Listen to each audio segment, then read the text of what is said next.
Halo semuanya, selamat datang di sesi bedah materi kita kali ini.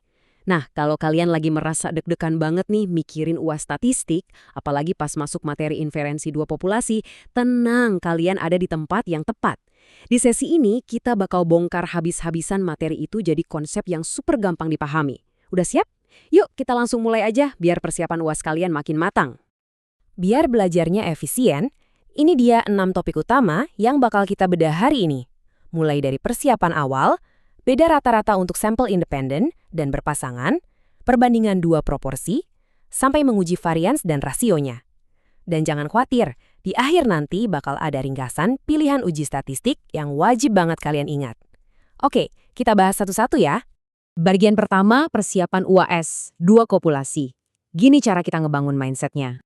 Pertanyaan paling krusial pas kalian pertama kali baca soal ujian itu adalah, apa sih yang sebenarnya lagi kita bandingkan?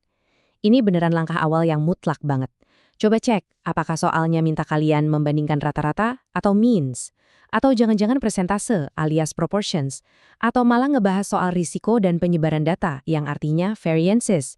Hati-hati ya, salah tebak di awal, rumusnya ke belakang bakal salah semua. Jadi, baca soalnya pelan-pelan dan teliti. Lanjut ke bagian kedua, beda rata-rata sampel independen. Nah, kata kunci yang paling penting di sini tuh independen. Maksudnya gimana? Artinya, dua kelompok sampel yang lagi kita bandingin ini benar-benar nggak ada hubungannya sama sekali. Ibaratnya, mereka punya dunia masing-masing, proses pemilihannya terpisah, dan kelompoknya terbagi dengan jelas. Contoh klasiknya nih, coba bayangin kita lagi ngebandingin rata-rata gaji karyawan pria dan wanita di sebuah kantor. Siapa aja pria yang dipilih sebagai sampel sama sekali nggak ngaruh ke pemilihan sampel wanitanya.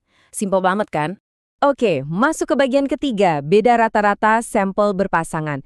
Ini nih yang sering bikin kepleset. Jujur aja, ini tuh jebakan konsep favorit banget buat dimasukin dosen ke soal US. Bedanya di mana sih sama yang tadi? Ya, di hubungan datanya. Kalau yang independen tadi kan nggak ada hubungannya. Nah, kalau sampel berpasangan alias paired samples ini, kita tuh kayak lagi ngebandingin apel sama apel. Seringnya sih ini tuh bentuknya studi sebelum dan sesudah. Misalnya gini, kita ngukur seberapa cepat seorang karyawan nyelesain tugas sebelum tata letak mejanya diubah, terus kita ukur lagi sesudahnya pada orang yang sama persis.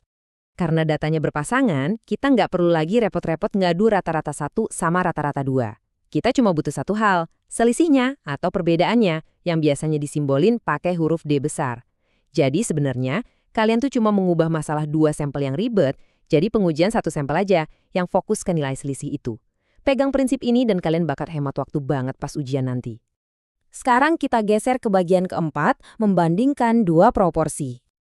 Kalau tadi kita ngomongin rata-rata, sekarang kita pindah ke persentase. Buat bikin interval kepercayaan dua proporsi, langkah-langkahnya standar aja kok. Kalian tinggal cari selisih proporsi sampelnya, hitung standar error, kalikan sama nilai Z, terus ditambah dan dikurang deh dari estimasi awal. Tapi jangan sampai lupa satu syarat wajib ini. Sampel kalian baru bisa dibilang valid kalau nilai N dikali P dan N dikali 1 min P untuk masing-masing kelompok tuh setidaknya bernilai 5. Sering kelupaan nih di bagian ini, padahal penting banget. Nah, ada satu trik ujian lagi yang mau saya kasih.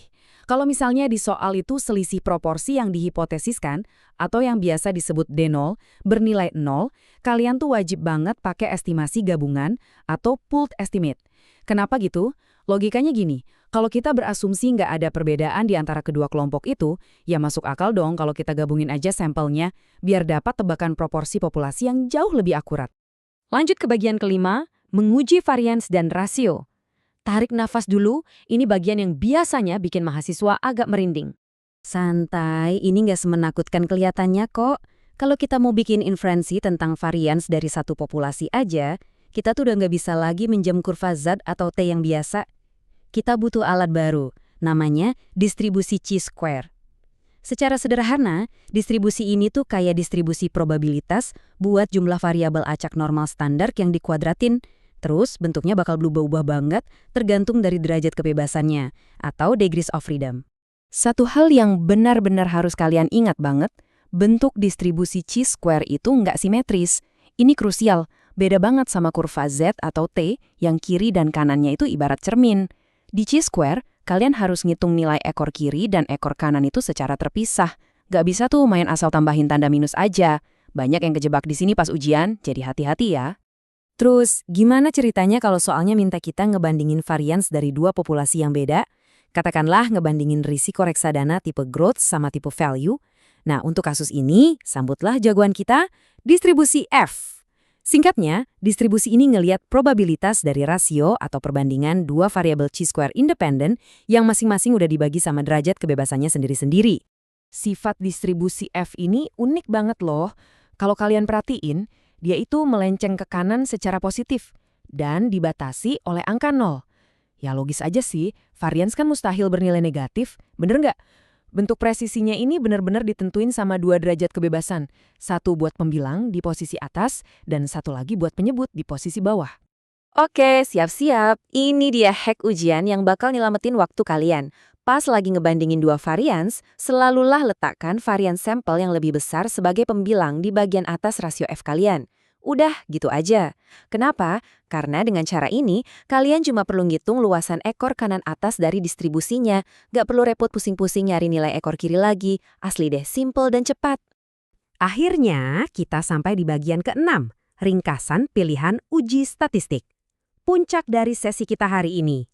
Ini dia, tabel kebenaran yang wajib banget nempel di kepala kalian. Tabel ini bakal nentuin uji statistik apa yang harus dipakai saat membandingkan dua rata-rata berdasarkan kondisi varians.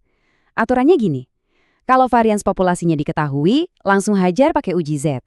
Kalau variansnya nggak diketahui tapi diasumsikan sama, pakai uji T dengan estimasi varians gabungan. Terus kalau varians yang nggak diketahui dan diasumsikan beda, tetap pakai uji T, tapi dengan rumus derajat kebebasan yang agak lebih kompleks. Hafalin aja 3 skenario ini. Jadi intinya, sukses ujian statistik itu bukan tentang seberapa jago kalian ngafalin rumus secara buta. Bukan itu. Ini soal gimana kalian bisa memecahkan masalah secara sistematis, kalian baca soalnya, identifikasi apa parameternya, periksa kondisi variansnya, terus terapin deh pohon keputusan dari tabel yang baru kita bahas tadi. Kalau strukturnya udah bener di kepala kalian, sisa perhitungannya cuma soal matematika dasar biasa kok. Saya benar-benar berharap sesi bedah materi hari ini bisa bikin benang kusut di otak kalian soal inferensi dua populasi jadi jauh lebih terurai. Makasih banyak udah gabung dari awal sampai akhir. Nanti pas kalian buka kertas UAS, coba diambil napas panjang dan tanya ke diri sendiri. Sebenarnya apa sih yang lagi saya bandingin di sini?